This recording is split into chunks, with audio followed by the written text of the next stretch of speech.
Hi, my name is Andrew, and this is some. Hi, my name is Andrew, and this is 20 things that you can do in 2020 to stay productive and grow. Okay, so step one is to be focused on self-care. Self-care is really important, and we tend to stay away from it or shy away from it when we are sad or unhealthy or going through something. So, just give me 1 second, I'll be right back.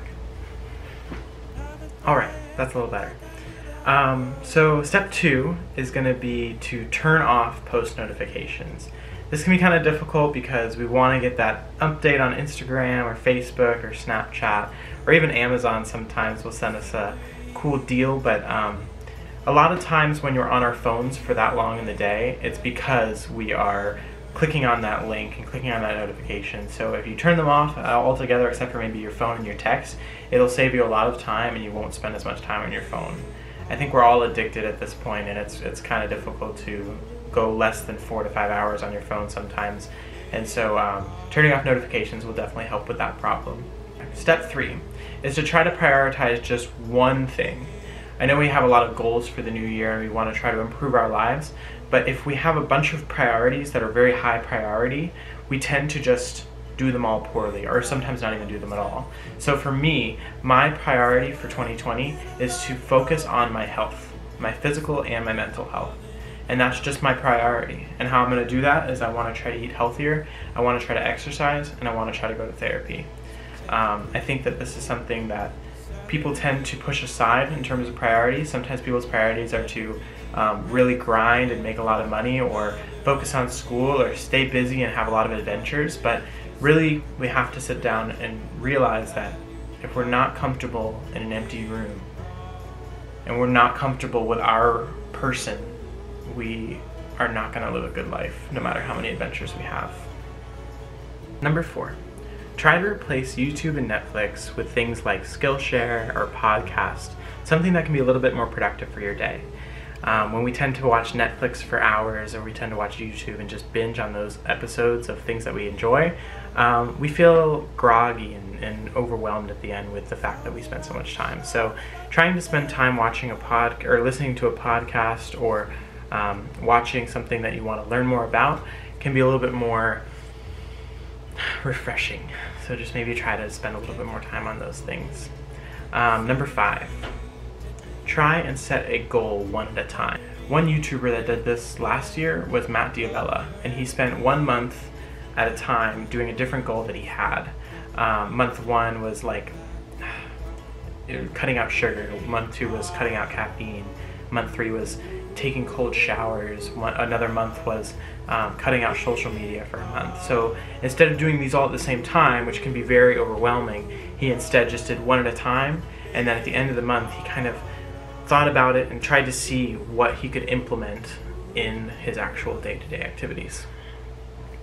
Number 6 is to try to come up with a healthy morning and nighttime routine.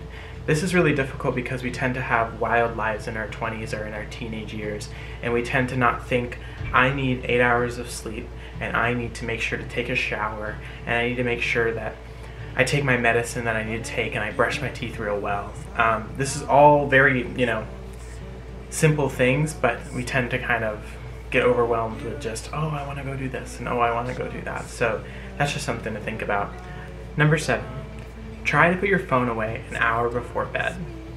This can be really difficult because we tend to relax, and we tend to kind of cool down our night with watching TV or looking at things on our phone or looking at social media, but it almost makes it become a dependency on your phone, and it seems like if you don't have your phone near you to kind of keep you calm, you start to get a little stressed. So maybe try having your phone charger in another room, or maybe somewhere else in your room, just to kind of give you some space from your phone at the end of the night so you can actually be able to go to sleep on your own.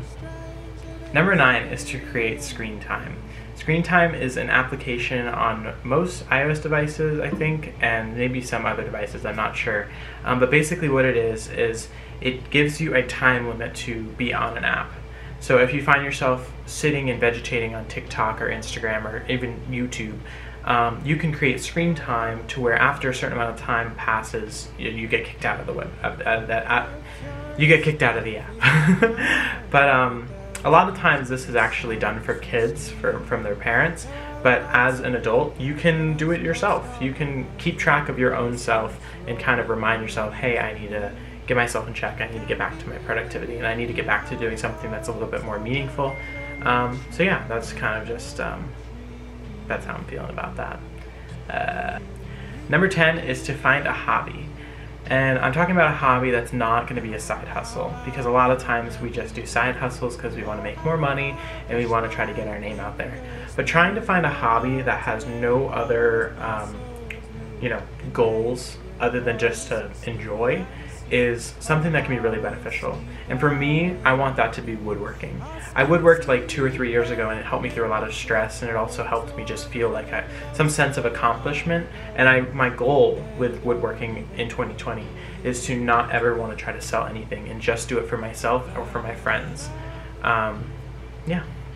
I'm just going to do 10. I was originally going to do 20, but I just feel like these are the most meaningful to me, and I feel like it's better to just have a concise amount of goals for a new year and even a new decade. So yeah, I hope that you guys liked the video, and I think for 2020, in terms of my YouTube channel, I want to start doing a healthy balance between covers and kind of like this kind of vlog type of stuff. I want it to become more of a life improvement, how to be happy videos, as well as music that I love, that I want to share with you guys. So let me know what you think, and let me know if you have any advice about 2020, and hope you guys have a great day. Peace.